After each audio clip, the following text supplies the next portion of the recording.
Class 7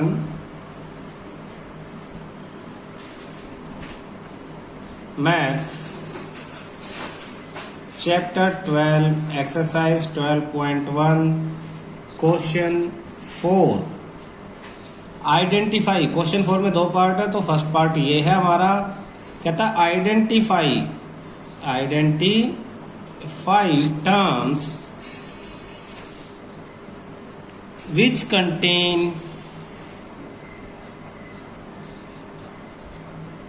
x and give the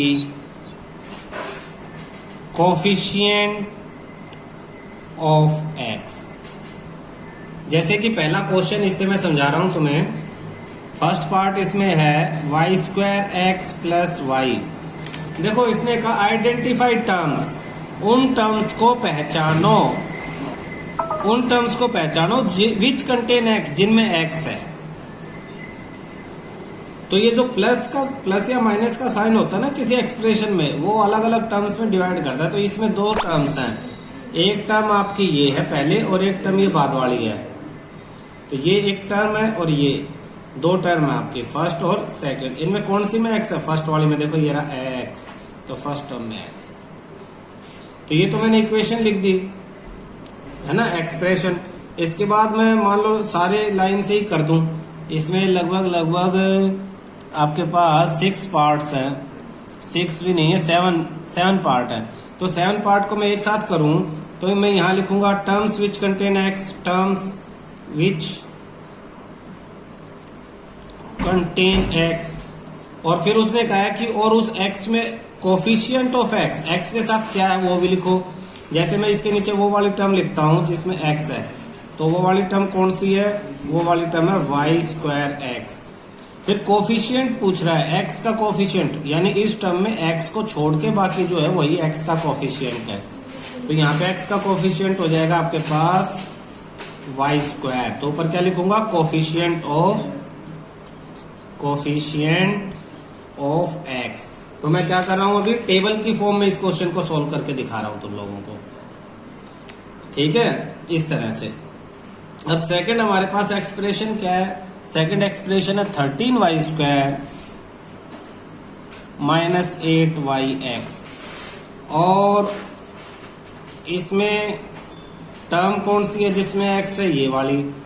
तो इसमें sign साथ में ही आएगा, अगर माइनस का साइन है तो साथ में, यानी माइनस 8yx ये वाली टर्म है। और x का कोफिशिएंट कौन सा है इसमें? x को छोड़ के बाकी सब, यानी -8 और y। अब ये सेकंड हमारा हो गया। थर्ड एक्सप्रेशन हमारे पास है x plus y plus 2, x plus y plus 2। कितनी टर्म है इसमें? 3, 1, 2 और 3। तो इनमें से x किस में है? फर्स्ट वाले टर्म्स में, यानी x में ही है। और x का कोफिशिएंट, x के साथ क्या है? कुछ नहीं दिखाई दे रहा, तो 1 है, 1x का कोफिशिएंट हो गया। नेक्स्ट फोर्थ आपके पास है 5 plus Z plus Z x, 5 plus Z plus Z x. इसमें जिसमें x है वो कौन सी टर्म है? लास्ट वाली zx, तो zx लिख दो। और x का कोफिशिएंट जो x के साथ है यानी वो z हो गया। तो अच्छी तरह से समझ में आ गया। टर्म्स विच कंटेन x वो लिखनी है, एंड कोफिशिएंट ऑफ x, यानी x के साथ क्या है उस टर्म में वो लिख देना है। नेक्स्ट हमारे पास इसी तरह फिफ्थ पार्ट आ जाता है। फिफ्थ पार्ट में वो कहता है 1 plus x plus x y, 1 plus x plus x y. तो इसमें दो टर्म है। पहले तो टोटल टर्म पहचान लो। टोटल टर्म 3 है, 1, 2 और 3। क्योंकि प्लस जो है ना, प्लस और माइनस के साइन वो टर्म्स को सेपरेट करते हैं, मल्टीप्लाई के साइन टर्म्स को सेपरेट नहीं करते। इनमें से दो टर्म में एक्स वाई है, एक्स है, एक तो फर्स्ट एक्स वाली टर्म में और एक दूसरी एक्स और वाई में। तो इसमें ये दोनों ऐसे अलग अलग लिखी जाएंगी, 1 और 2। यहां से मैं ये 2 पार्ट कर देता हूं इसके, यानी इस फिफ्थ क्वेश्चन में 2 टर्म ऐसी हैं जिसमें x है, एक तो ये x है और एक xy है। तो x में कोफिशिएंट कौन सा है? x के साथ क्या दिखाई दे रहा है? कुछ नहीं दिखाई दे रहा, तो 1 है।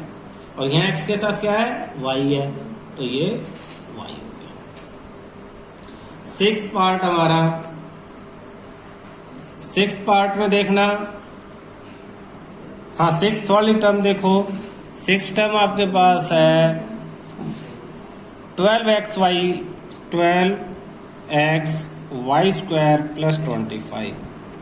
तो इसमें कौन सी टर्म में x है? 12xy स्क्वायर में। x का कोफिशिएंट क्या है? x को छोड़ के क्या बचता है इसमें? 12 और y स्क्वायर बचता है। इसके बाद आपके लास्ट सेवंथ पार्ट इसका देखो। सेवंथ पार्ट है 7x plus x y square, 7x plus x y square. तो इसमें भी दो टर्म है, एक है 7x और एक है आपके पास एक्स वाई स्क्वायर। 7x में कोफिशिएंट 7 है और इसमें है y स्क्वायर। तो ये आपका क्वेश्चन खत्म हो जाता है। Question 4 B part. B part में कहता है identify term which contain y square. Identify terms which contain y square and give the coefficient of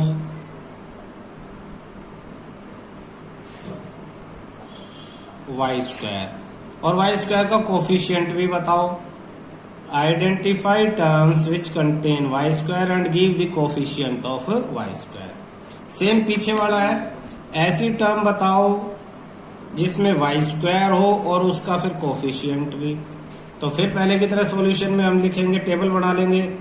यहाँ लिखेंगे एक्सप्रेशन, पूरा जो हमारा अलजेब्रिक एक्सप्रेशन है जो क्वेश्चन में दे रखा है, पहले एक्सप्रेशन लिखेंगे, फिर टर्म और फिर कोफिशिएंट। ठीक है, टर्म के आगे लिख सकते हो विच कंटेन वाई, ब्रैकेट में विच कंटेन वाई, और कोफिशिएंट के आगे लिख सकते हो coefficient of y square, y square of y square. अब इसमें सिर्फ वाई नहीं देखना, वाई स्क्वायर देखना, ध्यान दो, वाई स्क्वायर, वाई स्क्वायर। तो अब आपका फर्स्ट क्या है आपके पास क्वेश्चन में देखो। फर्स्ट उसने दिया है 8 minus x y square, 8 minus x y square. इसमें आपके पास टर्म कौन सी है? टर्म है माइनस एक्स वाई स्क्वायर जिसमें वाई स्क्वायर है, और वाई स्क्वायर का कोफिशिएंट क्या है? Minus x. क्या चीज है वाई स्क्वायर के साथ जो मल्टीप्लाई हो रही है? Minus x. सेकेंड पार्ट आपके पास 5y square plus 7x, 5y square plus 7x। तो इसमें क्या है हमारे पास? 5y स्क्वायर, और क्या नंबर y स्क्वायर के साथ मल्टीप्लाई हो रहा है? 5। तो कोफिशिएंट क्या है? 5। Next third 12x square y, 12x square y minus 15xy square plus 7y square. इसमें दो टर्म है जिसमें y स्क्वायर है, ये और ये। तो एक तो है माइनस 15xy स्क्वायर और दूसरी है 7y square. Minus 15xy square में कोफिशिएंट y स्क्वायर का माइनस 15x, और यहाँ पे सिर्फ क्या है? 7। तो ये हमारा क्वेश्चन खत्म हो गया है। यहाँ पे इसमें दो टर्म थी जिसमें y स्क्वायर है, वो दोनों टर्म अलग अलग लिख दी, फिर कोफिशिएंट यानी y स्क्वायर छोड़ के बाकी सब वो कोफिशिएंट हो जाता है। क्लियर है? क्वेश्चन 5। क्वेश्चन 5 में कहता है कि बहुत सारे एक्सप्रेशन दिए हुए हैं, 12 एक्सप्रेशंस दिए हुए हैं, तो उन 12 में से आप क्लासिफाई करो, पहचानो। क्लासिफाई किसको पहचानना है? इनटू मोनोमियल में, मोनोमियल्स, बाइनोमियल्स एंड ट्राइनोमियल्स, ऐसे। तो हम क्या कर लेंगे, हम देखना, हम सॉल्यूशन में टेबल बना लेंगे। एक में लिख लेंगे मोनोमियल, एक में लिख देंगे बाइनोमियल, और एक में लिख देंगे ट्राइनोमियल्स। अब फर्स्ट वाले को देखेंगे। फर्स्ट वाला क्वेश्चन में क्या है आपका? कितनी टर्म है उसमें? 4y माइनस 7z, तो दो टर्म है बाइनोमियल। 4y माइनस 7z हमने बाइनोमियल के नीचे लिख दिया उसे, कोई दिक्कत? या तो आप 12 को लाइन में लिख दो और उन्हें काउंट करके उनके सामने नंबर लिखो। कैसे, वो भी मैं समझा देता हूं।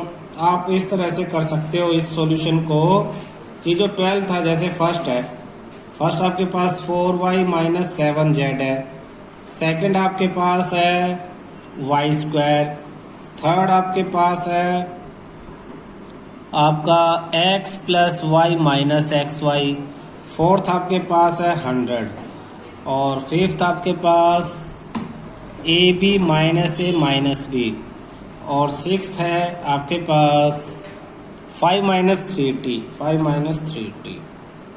और इसी तरह से 7 आपके पास है 4p square Q minus 4pq square. Eighth आपके पास है 7mn, नाइन्थ आपके पास z square minus 3z plus 8, tenth आपके पास आ गया a square plus b square, 11th है z स्क्वायर प्लस z और 12th है 1 प्लस x स्क्वायर। अब काउंट कर लो, देखो एक माइनस का निशान तो दो टर्म, एक इधर और एक इधर, तो दो टर्म वाले को बाइनोमियल बोलते हैं। मैं बी लिख रहा हूं सिर्फ। सिंगल टर्म वाई स्क्वायर, कोई माइनस प्लस नहीं है, अकेली टर्म है तो मोनोमियल एम। तीन टर्म ये प्लस है ना, तो ये माइनस है, तो एक टर्म एक्स है, दूसरी वाई और ये थर्ड एक्स वाई है, तो trinomial T. Single term 100 monomial, 1 2 3 terms हैं ट्राइनोमियल, 1 और 2 दो टर्म है बाइनोमियल। देखो माइनस और प्लस ही टर्म्स को अलग करते हैं। कई बच्चे 3 और t को, इन दोनों को अलग अलग टर्म काउंट कर लेंगे। कई सोचेंगे 7mn 3 नंबर है, 3 नंबर से फर्क नहीं पड़ता, बीच में कोई माइनस प्लस है नहीं है। अगर नहीं है तो ये सिर्फ एक पूरी टर्म एक ही है, तो मोनोमियल है ये। ऊपर देखो एक ही माइनस है, तो एक टर्म माइनस है पहले और एक बाद में, तो बाइनोमियल। यहाँ देखो दो साइन, एक माइनस का और एक प्लस का, तो 3 टर्म 1 2 3 ट्राइनोमियल। यहाँ पे 2 बाइनोमियल, 2 बाइनोमियल और 1 2 3 ट्राइनोमियल। तो आप इस तरह से लिख सकते हो।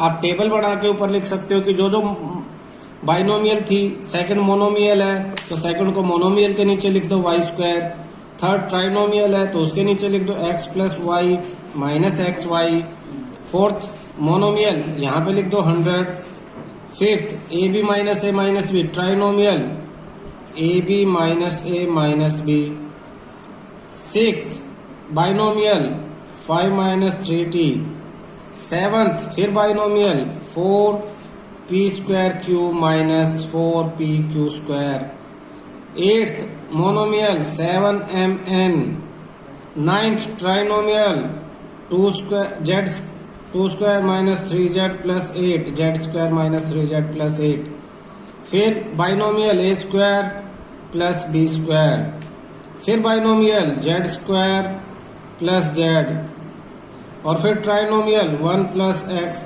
स्क्वायर। तो आप दोनों में से किसी भी मेथड में कर सकते हो, लेकिन पेपर में इतने सारे नहीं आएंगे, इनमें से एक दो ही पूछेंगे, तो उसे डायरेक्ट लिखोगे और उसके सामने लिख दोगे बाइनोमियल, मोनोमियल, ट्राइनोमियल। मीनिंग समझ लेना, मोनो मतलब एक, बाई मतलब 2 और ट्राई मतलब 3। मोनोमियल एक ही, बाइनोमियल 2 और ट्राइनोमियल में 3 टर्म्स होती हैं। क्लियर है?